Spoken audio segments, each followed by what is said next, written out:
4 o'clock the following morning Elnora was shelling beans. At 6 she fed the chickens and pigs, swept 2 of the rooms of the cabin, built a fire, and put on the kettle for breakfast.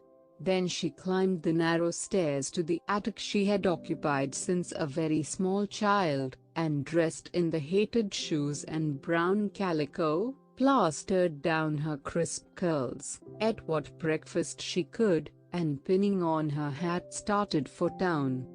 "There is no sense in your going for an hour yet," said her mother.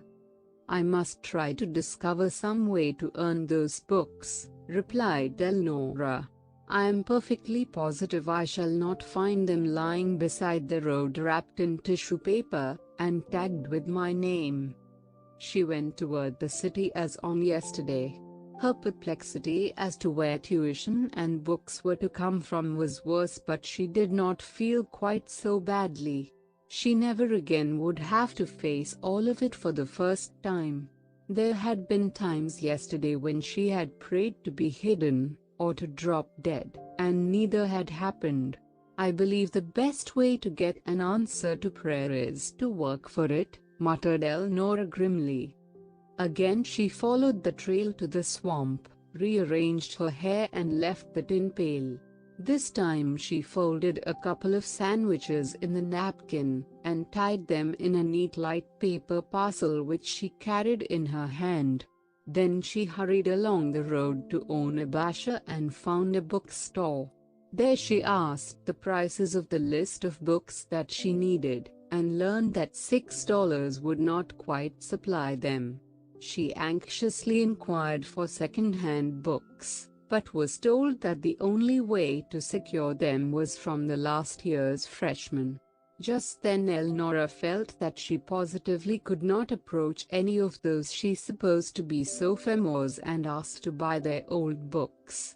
The only balm the girl could see for the humiliation of yesterday was to appear that day with a set of new books. "Do you wish these?"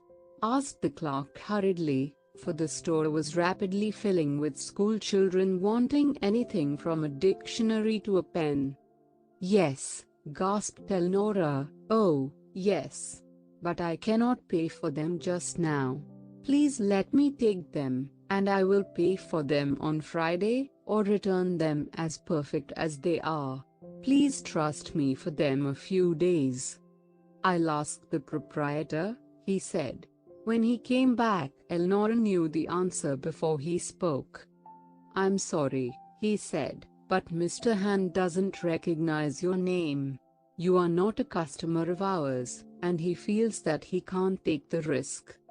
Elnora clumped out of the store, the thump of her heavy shoes beating as a hummer on her brain. She tried 2 other dealers with the same result, and then in sick despair came into the street. What could she do? She was too frightened to think. Should she stay from school that day and canvass the homes appearing to belong to the wealthy, and try to sell beds of wild ferns, as she had suggested to Wesley Sinton? What would she dare ask for bringing in and planting a clump of ferns? How could she carry them?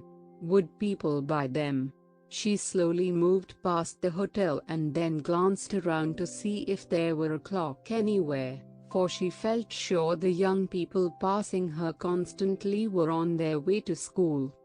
There it stood in a bank window in big black letters staring straight at her. "Wanted, caterpillars, cocoons, chrysalides, pupae cases, butterflies, moths, Indian relics of all kinds. Highest scale of prices paid in cash." Elnora caught the wicket at the cashier's desk with both hands to brace herself against disappointment. "Who is it wants to buy cocoons, butterflies, and moths?" she panted. "The bird woman," answered the cashier. "Have you some for sale?" "I have some. I do not know if they are what she would want." "Well, you had better see her," said the cashier. "Do you know where she lives?" "Yes," said Elnora. "Would you tell me the time?" 21 after 8, was the answer.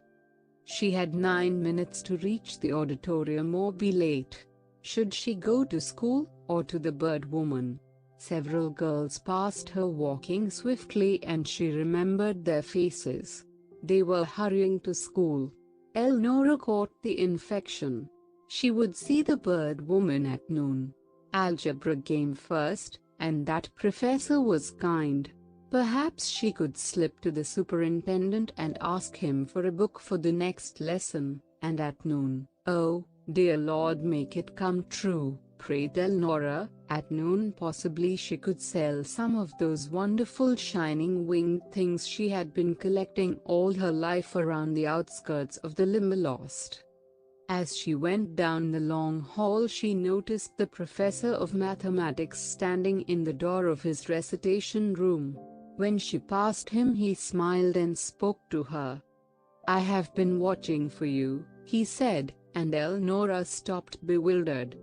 "For me?" she questioned. "Yes," said Professor Henley. "Step inside." Elnora followed him into the room and closed the door behind them. At teachers' meeting last evening, one of the professors mentioned that a pupil had betrayed in class that she had expected her books to be furnished by the city. "I thought possibly it was you." "Was it?" "Yes," breathed Elnora. "That being the case," said Professor Henley, "it just occurred to me as you had expected that you might require a little time to secure them, and you are too fine a mathematician to fall behind for want of supplies. So I telephoned one of our sophomores to bring her last year's books this morning. I am sorry to say they are somewhat abused, but the text is all here. You can have them for $2, and pay when you are ready. Would you care to take them?" Elnora sat suddenly, because she could not stand another instant. She reached both hands for the books, and said never a word. The professor was silent also. At last Eleanor rose, hugging those books to her heart as a mother clasps a baby. "One thing more," said the professor. "You may pay your tuition quarterly. You need not bother about the first installment this month. Any time in October will do." It seemed as if Elnora's gasp of relief must have reached the soles of her brogans. "Did anyone ever tell you how beautiful you are?" she cried.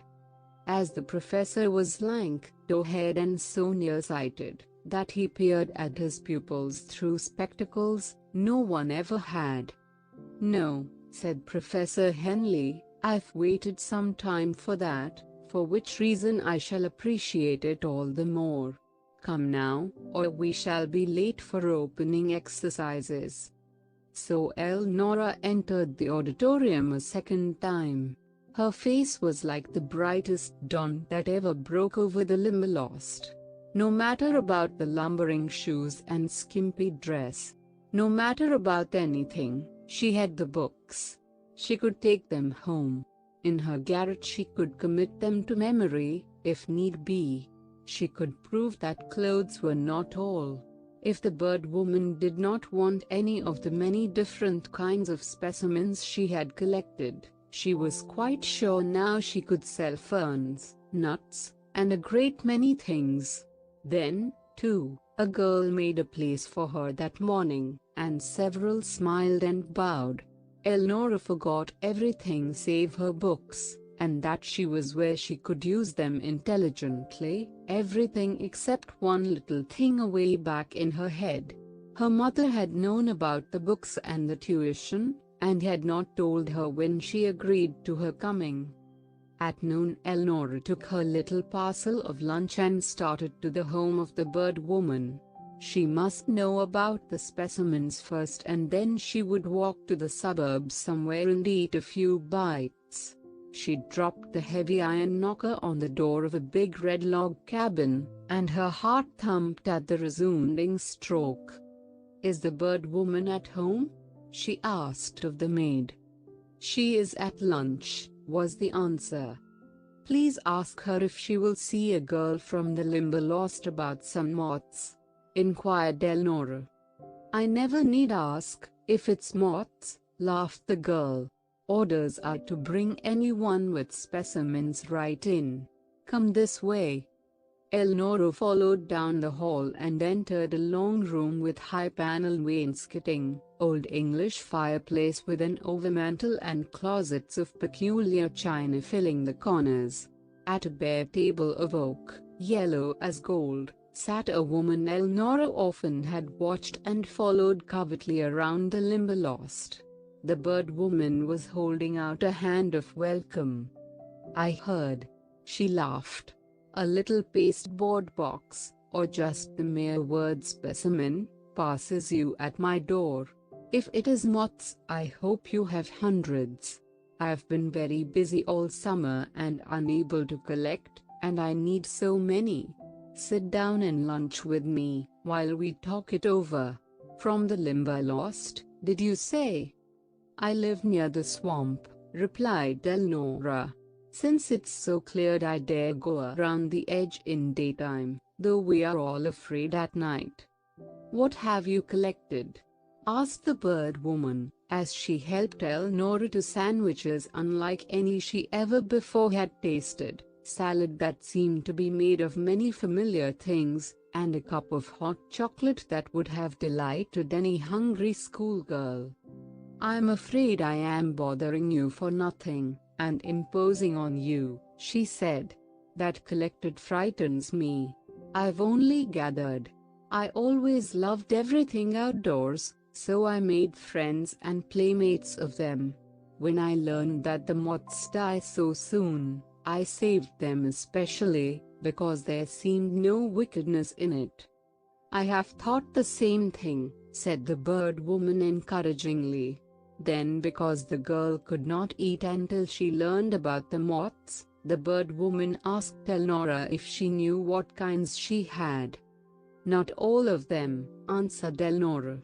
Before Mr. Duncan moved away he often saw me near the edge of the swamp and he showed me the box he had fixed for Freckles, and gave me the key. There were some books and things. So from that time on I studied and tried to take moths right, but I'm afraid they are not what you want. Are they the big ones that fly mostly in June nights? Asked the bird woman. Yes, said Elnora. Big grey ones with reddish markings, pale blue-green, yellow with lavender, and red and yellow. What do you mean by red and yellow? Asked the bird woman so quickly that the girl almost jumped.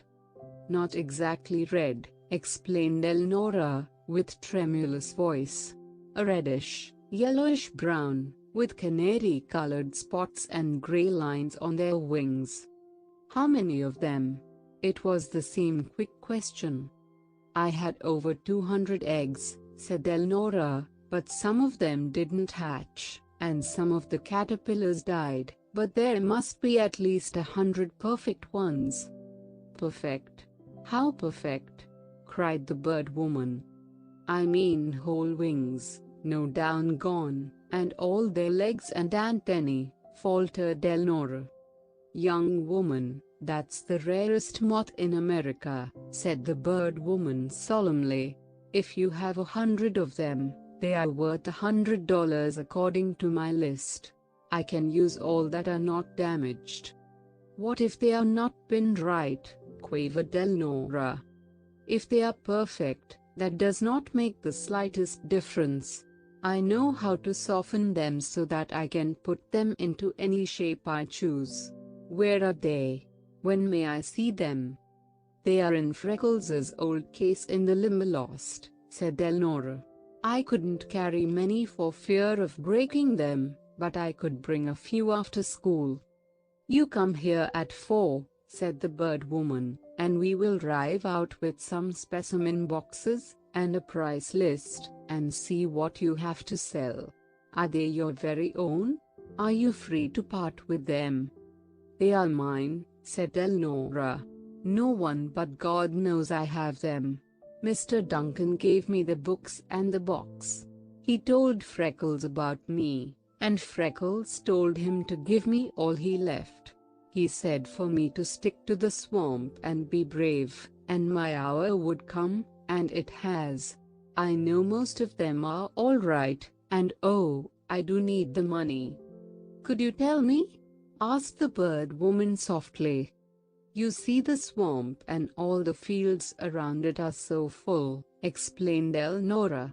Every day I felt smaller and smaller, and I wanted to know more and more, and pretty soon I grew desperate, just as Freckles did.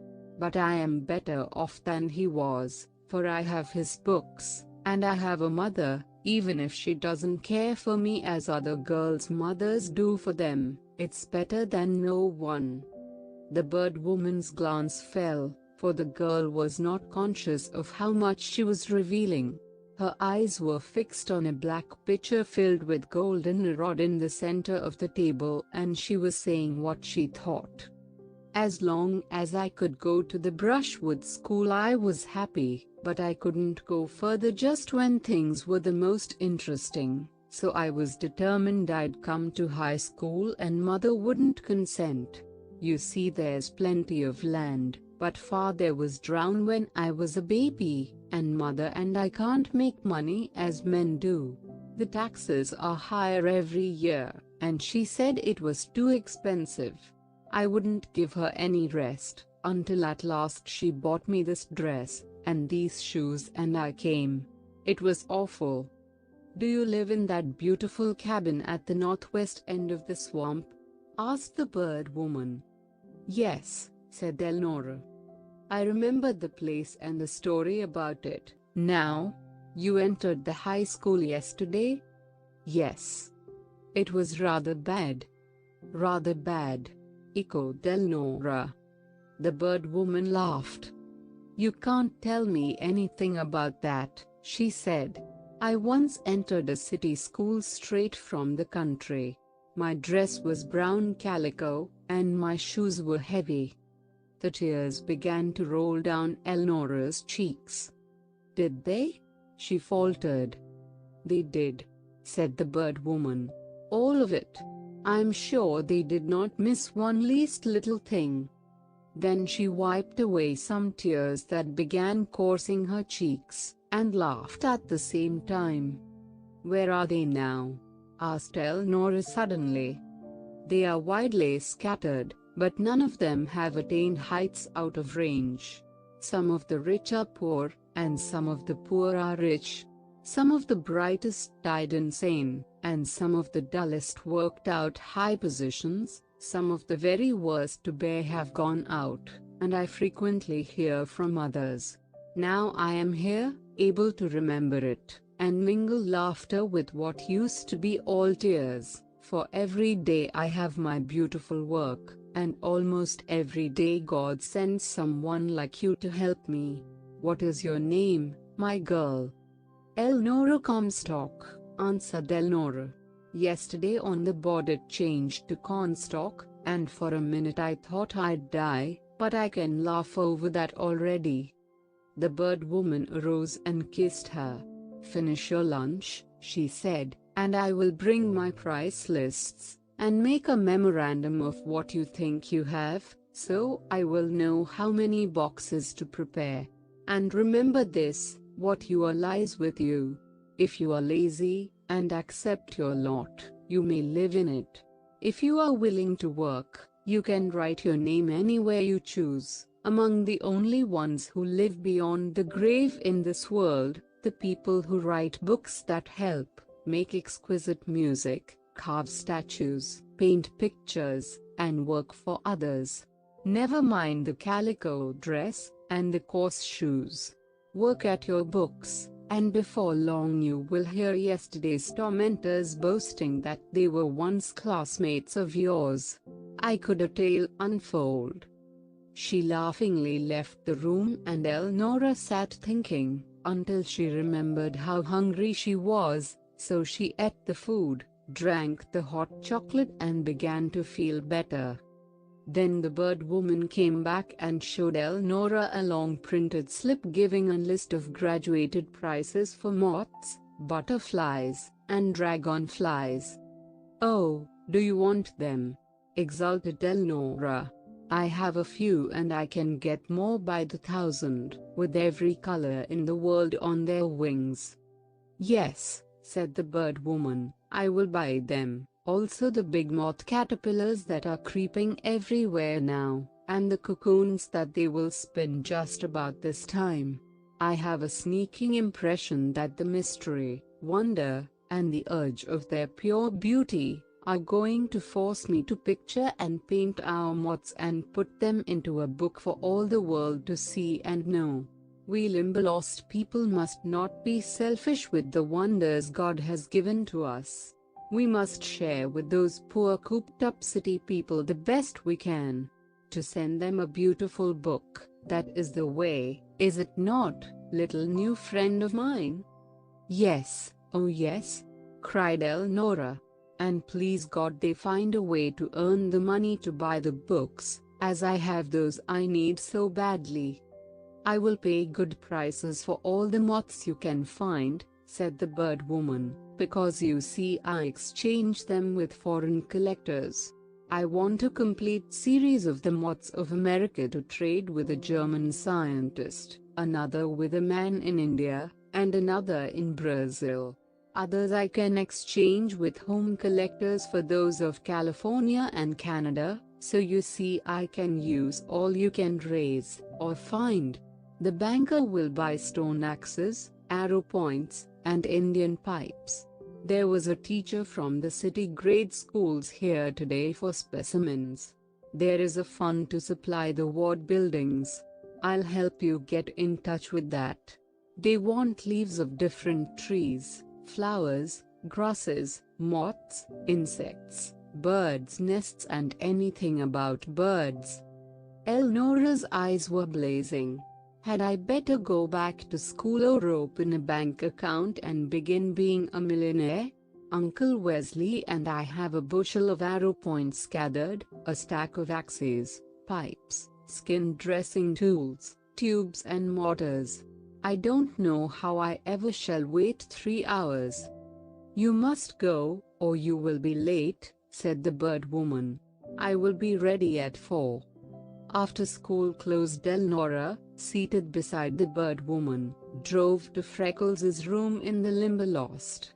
One at a time the beautiful big moths were taken from the interior of the old black case. Not a fourth of them could be moved that night, and it was almost dark when the last box was closed, the list figured, and into Elnora's trembling fingers were paid $59.16. Elnora clasped the money closely. "Oh, you beautiful stuff!" she cried. "You are going to buy the books, pay the tuition, and take me to high school." Then, because she was a woman, she sat on a log and looked at her shoes. Long after the bird woman drove away, Elnora remained. She had her problem, and it was a big one. If she told her mother, would she take the money to pay the taxes? If she did not tell her, how could she account for the books and things for which she would spend it? At last she counted out what she needed for the next day, placed the remainder in the farthest corner of the case, and locked the door.